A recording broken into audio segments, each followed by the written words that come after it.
Pia. Ano ka man mangko? Yo, sama suta dan yo ah. Ah, tuh.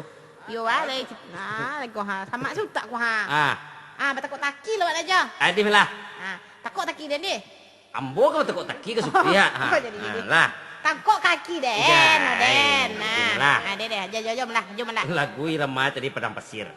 Tuh. Jadi padang pasir kau dulu cerita kau, takut taki kau. Aduh padang pasir yang sangat luas. Aduh anjing sepasang, dua ekor. Tuh.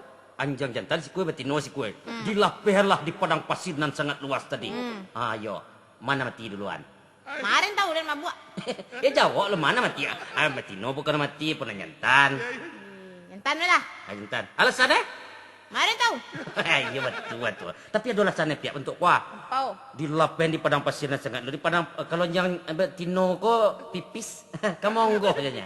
Anjing nyantan tu pasal wajah tonggak kan? Ayo, di padang pasir kau tonggak ada dorong. Aduh tahan pipis. Kira sakit kenyang batu. Anjing nak mati duluan. Sakit hati lo. Jantan. Iya jantan. Iya. Itu kenjau tu ada lo kembiang. Kambing lah. Ya, buat dia nak. Kambing nak tagak telinga kali ya. Iyo. Kambing disari ya. Enggak, kalau lo kok kambingnya. Kambing jantan. Namanya Gagah. Iwana badannya atlet. Gagah pada jo. Badan kambing itu atletis. Ya gagah pada jo. Bawa sama mau je kambing. Gagah kambing step. Maleh ya. Gagah kambing step pada jo lah. Tu. Jadi iwana gagah kambing jantan kok. Kira namanya dah kira orang punya si kanibal. Mana kanibal? Iya warna gagah kambing kok. Iya turunan lah Indo kambing kok. Kira Indo Jerman lah. Itu tuh. Pot Indo Jerman tuh itu pihak. Enggak tahu dia mabuk juga. Indo aja ya preman. Indo Jerman. Itu mana? Jadi bahasa balanya kambing betino. Kambing betino kok di Jawa. Sarinam makan mula. Sarinam tuh guys. Sarinam tuh lagi.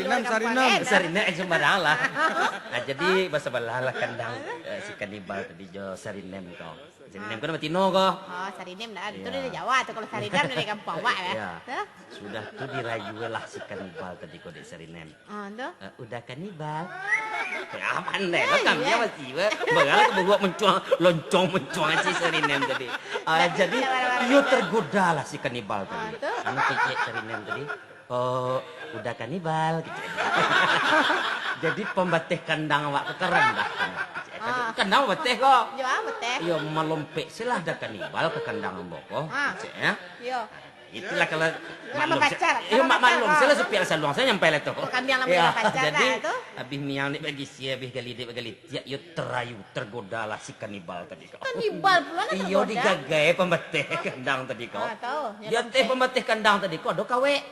Waktunya melempek ke bawah tadi tu. Tersangkui lah anu tadi kau. Bola beten si kanibal kau. Tuh kecil. Iya, Terus lampu itu. Tuh kecil si Sarinam tuh. Ada kanibal. Lama awak sekendang kan? Birang lah si kanibal tadi kau. Jambak badak kanibal kau keden lain je. Badak kani sila lain. Batun. Bal dia lah sekuit teh tu. Tak ada lah. Lah samo awak ni kan.